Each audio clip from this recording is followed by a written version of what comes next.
Ao andar pelas ruas de Doha, é provável que você não se sinta no centro do mundo árabe. As ruas iluminadas, os carros de luxo e os arranha-céus são como em qualquer outra cidade ocidental, porém ainda mais luxuosos. Doha poderia ser descrita como uma cidade futurística, que se encaixaria facilmente em outro planeta de uma galáxia distante. Olhando para a paisagem atual, é difícil perceber que não foi sempre assim, e é ainda mais difícil reconhecer a cultura árabe tão intrínseca, mas tão escondida nas veias da cidade.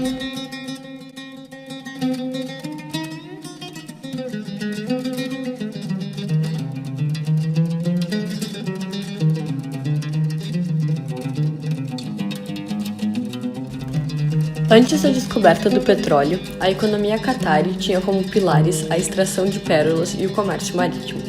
Em 1940, com a descoberta de grandes reservas do ouro negro em seu território, o Catar passaria a ser alvo dos olhares internacionais. 31 anos mais tarde, em 1971, tem sua independência do Reino Unido e, sem a proteção britânica, a pequena nação desprovida de poderio militar passa a buscar apoio em seus vizinhos maiores, como a Arábia Saudita, e assume total controle sobre as suas operações de petróleo com a fundação da Qatar General Petroleum Corporation, ocasionando um crescimento exponencial da economia nacional.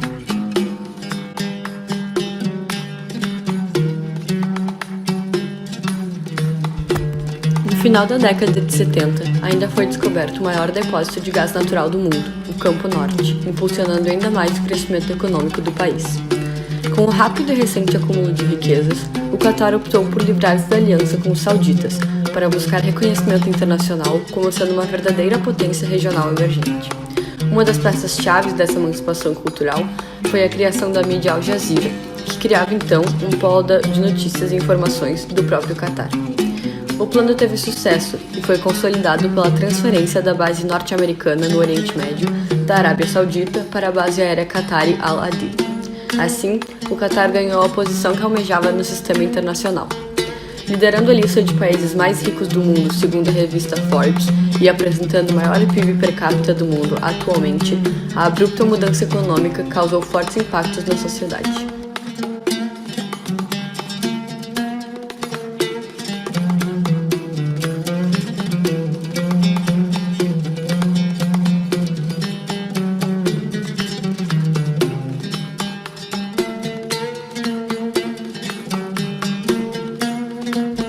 Atualmente, o governo qatari, nas mãos de uma monarquia absoluta, oferece apoio total ao cidadão.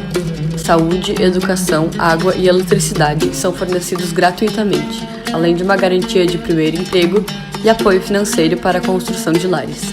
Apesar de ser uma realidade distante e até mesmo utópica para muitos de nós, a população local não enxerga isso como algo excepcional. Muitos idosos reclamam da falta de esforço por parte das pessoas, pelo fato de que não precisam trabalhar tanto para conseguir suas necessidades básicas. Os jovens, recém-saídos da faculdade, reclamam da enorme pressão. Com tantos empregos sendo violentamente empurrados para eles, a expectativa de que a decisão certa seja tomada é fulminante. A cultura consumista ocidental afetou todos os aspectos do modo de vida dos qataris. Com salários altíssimos e as necessidades básicas garantidas, é comum que as pessoas troquem de carro e telefone todos os anos. Localizações históricas são substituídas por arranha-céus e outros grandes projetos de infraestrutura. Assim, não só o modo de vida da população passa a deixar de lado suas origens e valores tradicionais, como também qualquer lembrança visual do passado é destruída para ceder lugares a gigantes de aço e rodovia para suas Lamborghinis. Datas como o Dia dos Namorados e o Ano Novo Ocidental passaram a ser comemoradas e festas tradicionais, como o Ramadã, distanciam-se cada vez mais do seu propósito cultural e religioso, representando meras oportunidades de comércio para muitos. O núcleo familiar também desmantelou-se completamente. 40% dos casamentos terminam em divórcio e as crianças acabam sendo criadas por babás estrangeiras devido à intensa rotina de trabalho de seus pais.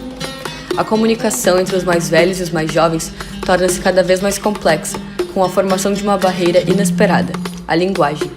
Muitos jovens têm encontrado dificuldades com a língua árabe, pois grande parte das escolas tem adotado o inglês como idioma padrão, além da grande influência que a mídia ocidental possui sobre a população.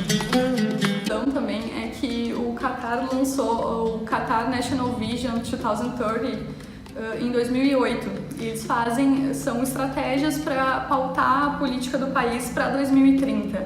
E eles tratam justamente dessa questão dos impactos da globalização no país.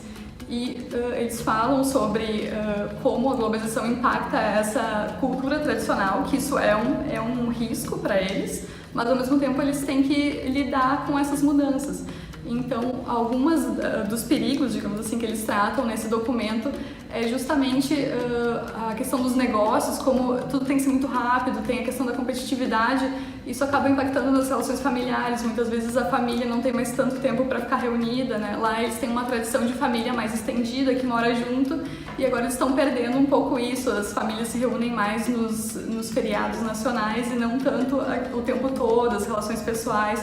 Isso acaba se perdendo um pouco. Eles mesmos têm essa percepção de que isso é um dos riscos da globalização, mas ao mesmo tempo eles têm que lidar com isso para trazer a modernização. Eles têm a ideia de que a modernização é boa, mas tem esses riscos que eles têm que tratar. Sim. A população ainda sofreu um grande afastamento da religião islâmica. Com tantos prazeres materiais à disposição, as pessoas demonstram cada vez menos interesse na espiritualidade. O governo ainda tenta remediar esse afastamento, promovendo eventos tradicionais, mas não é o suficiente para impedir as grandes transformações das últimas décadas. Antigamente, Catar, por causa da religião, eles não autorizavam ter igrejas aqui, nada do tipo. Também bebida era 100% proibido, mas como muitos expatriados começaram a vir para cá, eles começaram a abrir um pouco a cabeça, as ideias. E hoje tem um lugar aqui onde eles vendem bebida alcoólica, uma loja só, no país inteiro, onde eles vendem bebida alcoólica e porco. E tem um centro religioso, onde eles têm várias igrejas de várias religiões. E é lá também onde o pessoal de outras religiões podem ir para os seus cultos e essas coisas.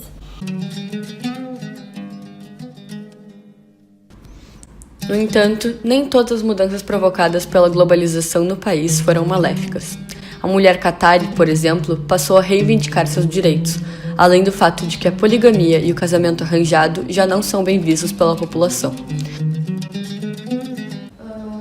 Inclusive, nas universidades é interessante que as mulheres têm uma proporção maior de mulheres nas universidades do Catar do que os homens. Isso pode dar uma impressão errada de que as mulheres têm mais oportunidade de estudo agora, pode dar uma impressão errada. Mas, na verdade, os homens do Catar vão estudar fora, na Inglaterra, por exemplo, e isso abre espaço para que as mulheres entrem nas universidades do Catar. Mas é interessante que elas tenham esse espaço, né, que é um espaço novo, digamos assim, não era tão comum assim a mulher chegar nesse ponto de estudo e tudo mais. A criação do Distrito Acadêmico Education City, um complexo de universidades e centros de pesquisa, permitiu que a educação no país tivesse um forte progresso. Assim, a distância de costumes tradicionais provou não ser algo totalmente negativo. Por baixo do véu de ostentação qatari, no entanto, existe um submundo de pobreza e de opressão. O país conta com uma das maiores taxas de desigualdade social no mundo.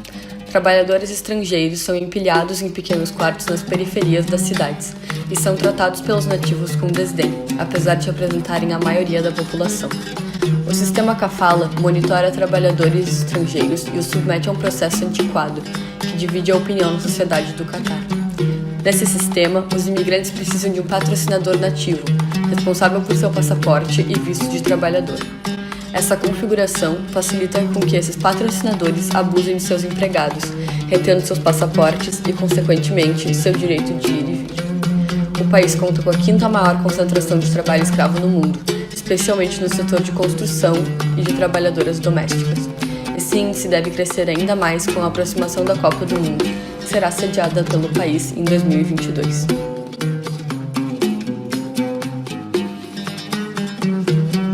Dizer que a globalização no Catar foi apenas maléfica seria um equívoco, mas ignorar seus impactos destrutivos é negligenciar uma cultura que se encontra em perigo de extinção.